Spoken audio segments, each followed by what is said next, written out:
welcome back to Coastal Auto Reaction. So I wanted to talk to everybody out there about, I've had a few messages and comments. Why don't you use change? Why are you strapping it down like that? That takes too long, etc., etc. One, we don't need chains, it's not an excavator. Two, there's a right way and a wrong way to strap down a vehicle on a flat deck. Now I realize if you're in an enclosed trailer, you use the E-track, straps over the tires, but as you can see, not an enclosed trailer. So I wanted to kind of walk you through the right way to strap a vehicle onto a trailer. And if anybody tells you different, I will argue with them. Usually I let stuff go. This is the right way, so come with me. So up front here, of course, we've got the winch on the trailer. I generally don't use the winch to hold vehicles. That's not what they're for, it's to pull it up, right? The brake will be worn out and you'll be screwed one day.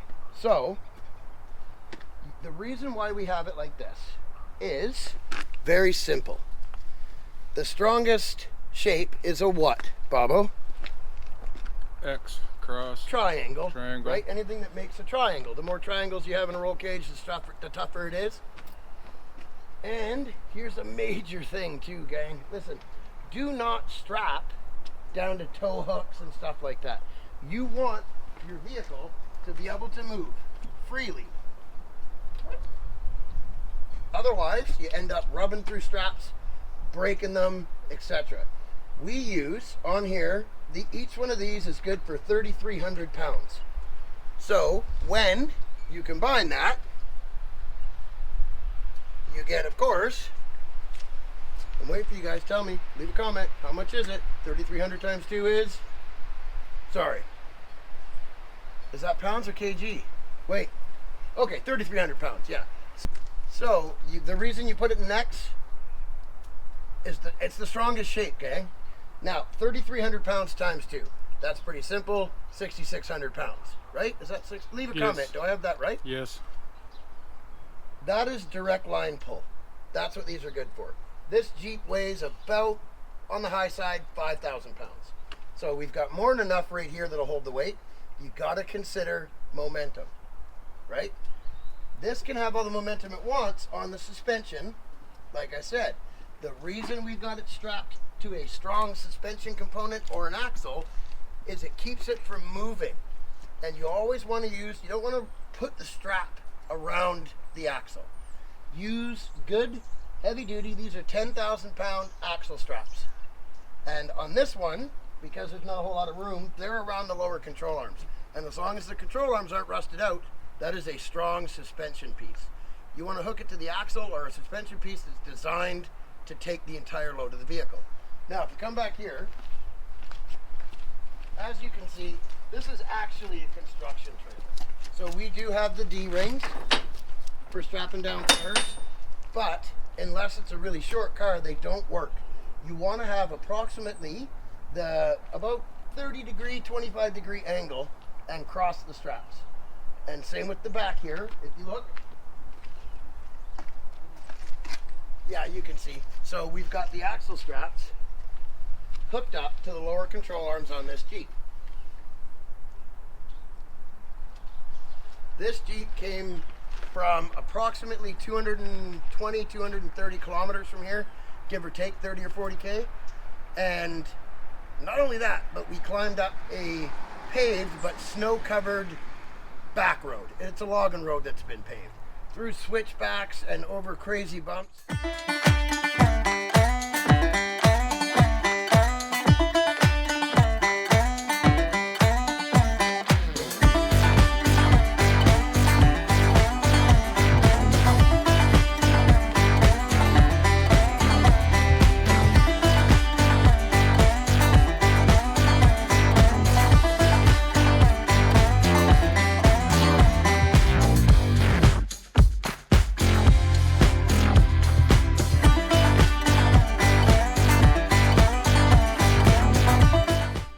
Gang, so some of you guys might already know we've been trying to help people like crazy lately because the world's just gone to crap. So we're on a rescue mission here. These people are safe, and it seems that that's a lot of what's going on is they get out, but they have to leave their vehicle. And to a lot of people, it's just an old Grand Cherokee. This is a younger guy. It's probably all he's got.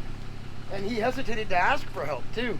Don't, like, I don't know how much of the dash cam footage actually worked that I filmed trying to drive out here, but guys, they hesitate because you gotta suck it up. And, oh, who cares if you're called a name or blah, blah, blah, blah, blah. It's just, it's not 1970 anymore, guys. It's okay to ask for help. It's okay to have feelings. Just be kind to each other, like fucking Billy Ray says. It's not hard. So we're gonna try to, from what I've been told, the headlights went really dim, everything kind of stopped, and as soon as he slowed down, they were trying to drive, and as soon as it slowed down, it just died and it wouldn't start again. So, from what I can tell, it's got corroded battery terminals and a half-melted wire to the alternator. Luckily, we have had many a Grand Cherokee, including that 4-liter. You have to go back and check out the live stream. We ran it without an oil pan, and it lasted like 5 minutes, maybe 10 at the most, I can't remember, but it lasted. So if I can get this thing to run long enough to just drive it on the trailer, it makes life a lot easier for us. So Bob, we'll put the camera in the back of the pickup bed, and then you get the ramps out. I'm gonna get this thing set up, and if it runs, give her. yeah.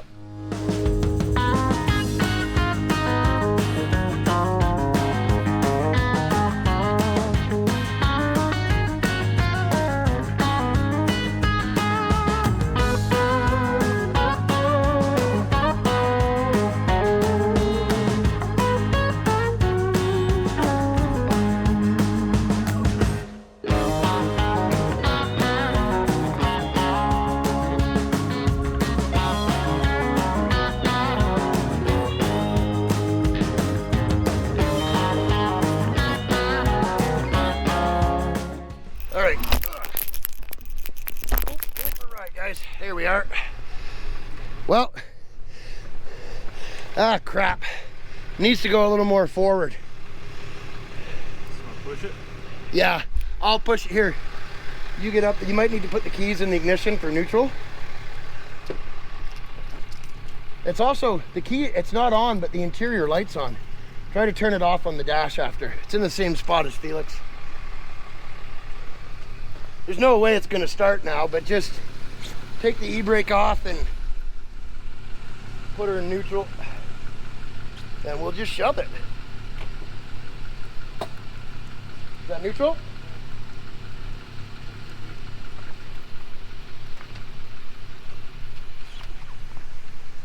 Good. Perfect. It just centers the weight more. Yeah. Now she's on the trailer where I want her. All right. Well, filming in the dark sucks. Okay. 96 or something. Is the interior light off? No. Here, hang on a sec. Dim. Did you? The battery's toast anyways. Let's see here. This should be able to turn it off here. Oh well. That battery's toast anyways. It wasn't charging. I could hear the fuel pump coming on and off. It's all about safety. Little Band-Aid reflector, right on. Ah, success. Nothing like a set of bald all-terrains. Love it. First gens too. I do like these wheels. These are my favorite Jeep, like older Jeep wheels, because of the dish. Oh man, that is success. All right, well, I guess we'll go out that way, hey? Yeah, buddy. Yeah.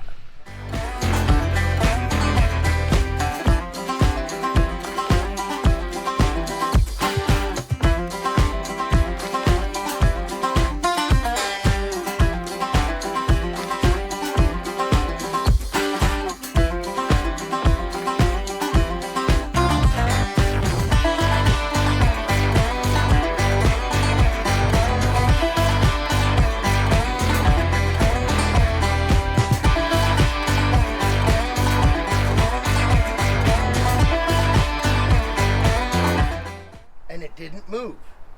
Now we will check the straps all the time. That's why, if you look here, this is taped up. It's electrical tape, it's 99 cents a roll, but you'll see, leave this. So if it does move around a little bit or shift or it's icy out, you can then tighten it with the straps. You do not want to go off of just the corners, i.e. this strap is hooked to there and this strap is hooked to there. The problem with that is it can still move side to side. So it can slide around on the trailer. I've seen cars come off trailers. If I rolled this, unless it hit something solid and disintegrated the Jeep, it's going to stay with the trailer. And that's the point, is I want to make sure that the unit, vehicle, whatever it is, stays with the trailer as one. Now, when we towed like the Hummer H1 that was used in that Liam Neeson movie, what was it called, Barbara? Cold Pursuit. We hauled it up to Kelowna to August Motor Cars for those daily driven, exotic guys. We put extra straps on it because of the weight. This is plenty for a Grand Cherokee. If I'm putting a full-size truck on here, if I'm putting a Hummer H1 on it, I'm going to cross the straps, and then front and back also gets a strap this way. Because when you hit the brakes, that's a crazy amount of force. So we want to make sure it doesn't move. Now, if it's a vehicle that's not crazy heavy, this stops that too, gang. That's why you make the X. I've had so many comments and messages, that's a waste of time, you don't need to do that. Not true. This is the correct way. Because if this moves forward, it's going to tighten those straps. And if it moves backwards, it's going to tighten the front. So you might get that much movement out of the vehicle total, but because it's got 4 straps crossed, you're good. I've had people say, well, you only really need one on the back, one on the front. Not true. 1, it's not legal. 2, it's dumb. Imagine what's going to happen if this thing comes off the trailer at 60 or 70K and is flipping down the highway and kills a family. Right, Blake knows what's up. Like, isn't that right, Blake dog? Come here, Blake. Come on. I don't know if there's room for you. Do you want to go up? He likes to be up on the tray. Yeah, there's not enough room. Anyways, so that's why we always cross them, guys. And we use straps because I can inspect them. I know if they're strong. If you start to see chunks missing or frays, even this is why this is not load bearing anymore on this end of the strap. That means your strap's compromised. The webbing is then compromised. You don't want to use it. Avoid the cheap straps. If you're going to be hauling stuff on a car trailer, whether it's a demo car, a rock crawler, anything and everything. ATVs, side-by-sides, get good straps. And guys, if you've got a side-by-side, do not ratchet strap it down by the bumpers. The suspension on those are meant to move crazy amounts. So, guess what's going to happen when it looses off those straps or snaps one? That thing's coming off the trailer. Okay, so again, the reason why you want to strap it like this, it controls movement in all directions. Front to back, side to side. You're strong, you're safe. Guys, I know a buddy of mine, he's a famous race car driver. Yeah, he was in an accident and he rolled the truck and trailer and car on an open flat deck trailer. The car stayed with the trailer through like 5 or 6 rolls off the highway. Why? Because it was strapped like this. That's why. Think about it. When you try to lift up on that, it's going to tighten. Forward or backwards, it's going to tighten. It kept the vehicle with the trailer as a unit. If you get in an accident, that's what you want. You do not need chains unless you're hauling heavy equipment. You do not want to straight with your straps, or from this corner to right there, or from this corner to right there. Like I said, I can't reiterate this enough, gang. And this, again, it's in reference to all the messages and questions. The reason we do it is because this is the right way. It's simple fulcrum points, simple mathematics. You go like this, what's going to happen? It's going to dance around, right? It's simple. You need to strap it like this. And please, for fudge sakes, use a trailer that's suited to what you're doing. I see guys out there all the time driving around with homemade U-built XRVs, not meant to carry this kind of weight, with car tires and rims on it. Well, the rims aren't a major deal. Let me show you the quick difference here between a trailer tire and a truck tire. So, okay? This tread does not squirm.